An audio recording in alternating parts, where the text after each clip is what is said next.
Happy Tuesday, February 10th. Today, we'll be talking about feminine energy. As Cobra would say, feminine energy. Feminine energy.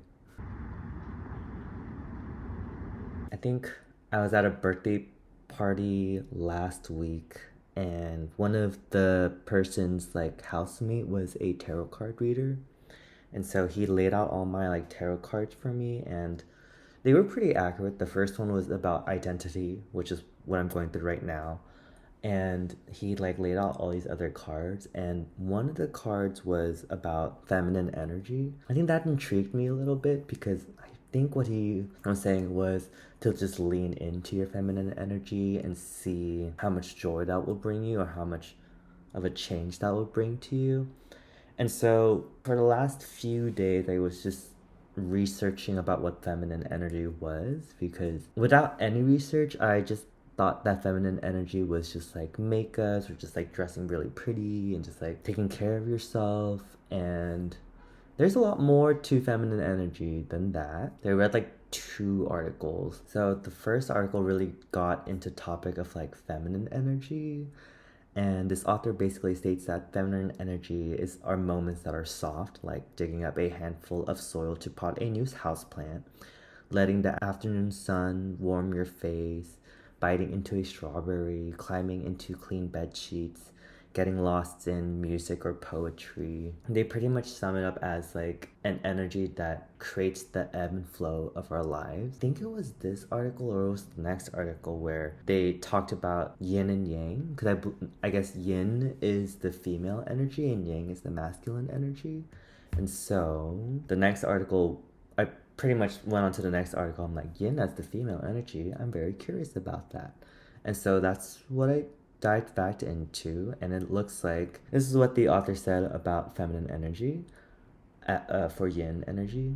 So feminine energy, understood as yin, is considered more receptive, passionate, nurturing, soft, vulnerable, playful, empathetic, flirtatious, and soft energy. It is known as a state of being rather than a state of doing. It is the moments you feel into your body and your heart space where you have a moment to yourself, or as you put your hand on your chest to calm yourself. It's truly when you connect with your body and your intuition and ask what it thinks and feels.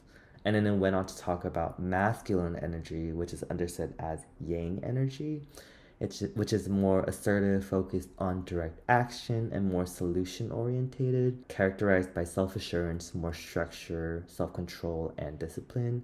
This is also known as a state of doing rather than a state of being. It's the get stuff done energy. And so yin and yang, I believe, is everything has yin and yang, so that everything has a female energy and everything has the masculine energy. I think most of my life I've been leaning towards more masculine energy because at the time, I think gay men in general, they put masculine looking men up more on the hierarchy of attractiveness and just of wanting that masculine stuff. And so that's what I headed towards in that direction. But now as I'm growing up and getting older, and I'm just kind of experiencing with a lot more stuff, especially with this new name change, I'm wanting to just tap into my inner feminine energy. That's why I'm starting to research. I've only read 2 or 3 articles about it because I was kind of very curious about what feminine energy was. I didn't really know what it was about, but that's pretty much what a general gist of what feminine energy is. It looks like feminine energy is a lot more free-flowing, and it's all about intuitive feeling compared to the masculine energy. Masculine energy is more predictable and more rigid, and it focuses on knowing rather than flowing. And so I'm gonna try to tune into more of my feminine energy. After a very long day at the beach, I'll usually take a hot shower, and then I lotion my body. I take care of my body more, and I've been doing that for about 2-3 weeks now, and I think my skin looks nice, and I think I've been slowly taking care of my body more by going out, waking up at 4:30 a.m. and working out with my housemate, and just cooking a lot more often, and just wearing lip balm and wearing eyeliner and stuff. So I think I am slowly heading in the direction, or I'm at least leaning towards my feminine energy, because I'm very curious to see what it turns out to be. I think if I do lean more into my feminine energy, it'll help me create more better. Because I think for most of my life, I've been So I've been creating from like a very masculine centered energy. So I'm wondering what my art practice will look like, or what my art will look like when I come from this more feminine energy, where feminine energy is more like very not planned, and it's just very soft, and it's very like flourishing and nurturing and just creating. And so I'm very interested to see what that looks like. I have been wearing a lot more like feminine clothing, like skirts and like high heels and lip balm and like eyeliner, and honestly wearing high heels gives me so much confidence. I feel like it gives me, I feel like Beyonce when she's like shutting down her concert tour. It's just, I don't know, for some reason heels do that for me, and I think lip balm is heading in towards that direction, where every time I wear lip balm it'll make me feel like, it makes me feel pretty, makes me feel feminine, makes me feel confident. And so they're very small things, but the small impact it makes is, I think, quite very drastic. So I'm very curious to see how much that will impact just how I approach myself and how I just approach like my creativity and my life and the way I speak. So that's what I'm gonna try to do. I was very afraid. I think, yeah, when I was younger, I was afraid to be more feminine. I mean, I kind of still am now. I'm very hesitant about it. I'm not sure if it's even gonna work, but I think it is worth a shot of just trying to just explore parts of myself that I've never really explored. I think it's because I grew up in a Christian household, and a man was supposed to be a man, a woman was supposed to be a woman, and there was no things in between. And so I think I still have that part of me that's like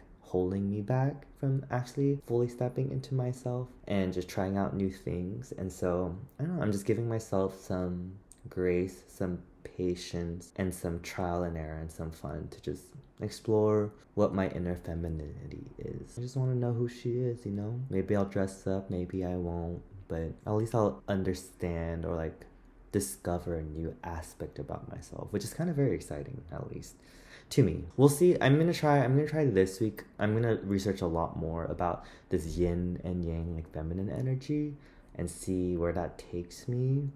And then it seems like this article really emphasizes on just taking care of yourself and just tapping into your body. Yeah, like one of the practices, like you sit and check in with your body and your breathing and the emotions that come up from it.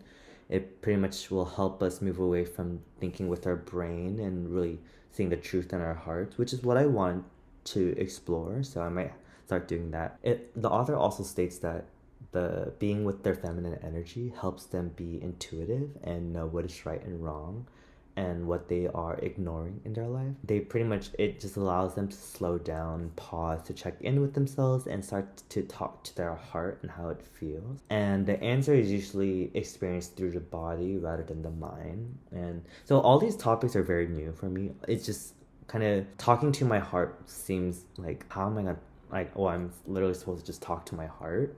But I think I quite literally, that literally is what I have to do. And so I might just do that in front of a mirror and see how that goes. I think it's like a form of meditation. Some of it might work, some of it might not, but we'll see how this goes. I think I'm gonna lean into more just taking a breather, feeling more just nurturing yin feminine energy, and we'll see how that turns out.